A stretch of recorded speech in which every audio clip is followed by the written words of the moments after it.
Ekibiina kya National Unity Platform kirangiridde nti kigenda kujulira ku nsala ya kkooti esazizzaamu obuwanguzi bwa munnakibiina ekyo Erias Luyimbazi Nalukoola. Olunaku olwaleero kkooti enkulu mu Kampala esazizzaamu obuwanguzi bwa Erias Luyimbazi Nalukoola ku kifo ky'omubaka wa Paalamenti owa Kawempe North. Omulamuzi Bernard Namanya yasazizzaamu obuwanguzi bwa Nalukoola era n'alagira akakiiko k'ebyokulonda okuteekateeka okulonda okujja. Monna NRM Farida Nambi eyawangulwa mu kalulu akaaliyo nga 13 omwezi ogwokusatu omwaka guno nga yafuna obululu 958 yeekubira enduulu mu mboga z'amateeka ng'awakanya obuwanguzi bwa Erias Luyimbazi Nalukoola. Nambi ng'agamba mu kalulu ako yanyagwa.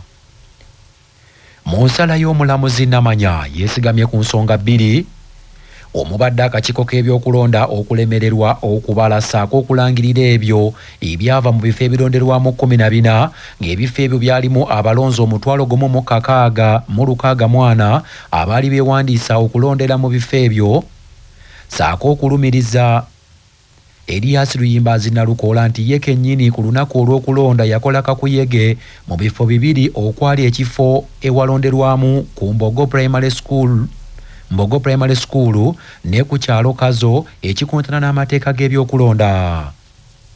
Wabula bannamateeka Erias Luyimbazi Nalukoola nga bakulembeddwamu Samuel Muyizi bategeezezza nti bagenda kujulira ku nsala eno mu kkooti ezisingako okufuna obwenkanya. Tusazeewo yatufunye instructions Honorable Nalukoola tali mu ggwanga ssaawa zino.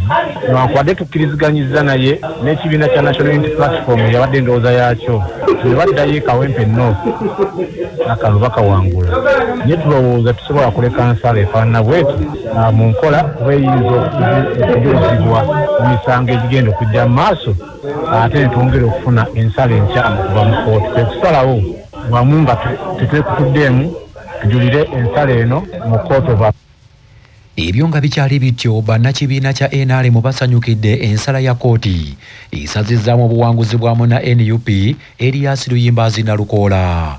Omusasu waffe Musisi John yalina ebisingawo. Oluvannyuma lwa kkooti enkulu mu Kampala okusazaamu ebyavudde mu kalulu k'e Kawempe, kaakati akulira akakiiko k'ebyokulonda mu NRM Dr. Tango Odoyi ategeeza ng'ekibiina ky'NRM bwe kiri ekisanyufu nti abantu b'e Kawempe bafunye obwenkanya lwa nsonga Nalukoola yali yanyaga obuwanguzi bwabwe bo ng'ab'e Kawempe abasalawo balonde NRM wabula NUP ne bakumpanya.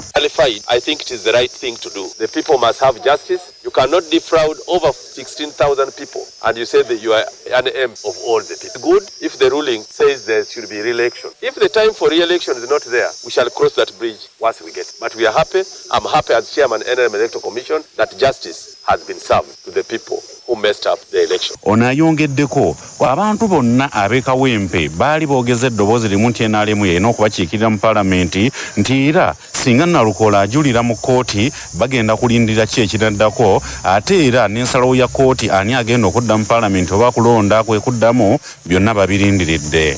Musanyufu nnyo abantu ba Kawempe bajja kufuna justice lwakuba tebabadde bulungi tebafune justice ku election eri. Kati kkooti esazeewo fenga NRM tujja gezako tukole ekimala tuwangule Kawempe. Balinayo right of appeal naye kwegamba fenga NRM katulinde next step.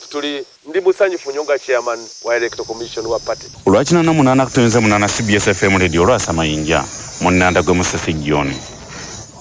Abalimi b'emmwanyi mu bbendobendo ly'e Masaka beeyanzizza nnyo Ssaabasajja Kabaka olw'okusiima ne wabaawo enkola ey'emmwanyi terimba abantu ne baddamu okulima emmwanyi. Bagambye nti ziyambyeko okukulaakulanya ekitundu kyabwe mu byenfuna nga kaakati baweerera n'abaana. Omusasu waffe Toomusange Kayinja yalina ebisingawo. Omusomo ku nnima y'emmwanyi ey'omutindo eri abalimi b'emmwanyi mu bbendobendo ly'e Masaka gukomekerezeddwa n'okwebaza mukuumaddamula ow'ekitiibwa Charles Peter Mayiga wamu n'Obwakabaka bwa Buganda olw'akaweefube wa mmwanyi terimba ezizza engulu mu byenfuna ekitundu kino eky'ebbendobendo ly'e Buddu. mu musomo ogw'abalimi b'emmwanyi ogw'olunaku olumu ogubadde kwa UA Hotel mu Nyendo mu kibuga Masaka nga gwetabiddwamu abatandika okulima emmwanyi n'abo abaazirimedde abalimi abagundiivu nga gwategekeddwa abakampuni etuusa kuno ekijimusa ekya Nakavundira ekya Fatso. Suna Augustine kitunzi w'ekijimusa kino ekya Nakavundira agambye nti kaweefube wa mmwanyi terimba avuddemu ebibala bingi eri abalimi b'emmwanyi mu Bendobe lino ery'e Buddu. Omusomo guno gwagendereddwamu okutendeka abalimi okussa mu nkola ennima ennungi ey'omulembe okulima emmwanyi ne bagyongerako omutindo abalimi abagundivu okugumya abatandise okugirima nti kisoboka. Omubaka omukyala wa Masaka City Juliet Kakande Nakabuyenga naye mulimi wa mmwanyi akubiriza abalimi okutwala emmwanyi ng'ekitundu ku bulamu bwabwe obulimi bw'emmwanyi babutwale nga bizinesi bongere omutindo ku mmwanyi ate banywe nnyo kaawa. Kinyama Chunda Lazarus omulimi w'emmwanyi w'e Kabula nannyini kinywa kofi ekola kaawa awadde abalimi amagezi okukozesa ebijimusa ebya Nakavundira nga Fatso n'agamba nti emmwanyi bw'oziwa obudde n'obwagazi kisoboka okulima n'ogaggawala. Abalimi abeetabye mu musomo guno basabye emisomo emirala egifaanana bwe giti gyeyongere. Saalongo Tomusange Kayinja ku lwa CBS ndi mu kibuga kya Ssaabasajja Masaka City. Abavubi babiri ababadde bagenze ku nnyanja okuvuba ku Nalubaale bagudde mu mazzi. Omusasi waffe e Busoga Fred Kirabira yalina ebisingawo. Abalunnyanja ku mwalo gw'ebbanga mu muloka gw'e Bukeewa mu ggombolola y'e Buhemba mu diisi y'e Namayingo baguddemu entiisa emisana lya leero.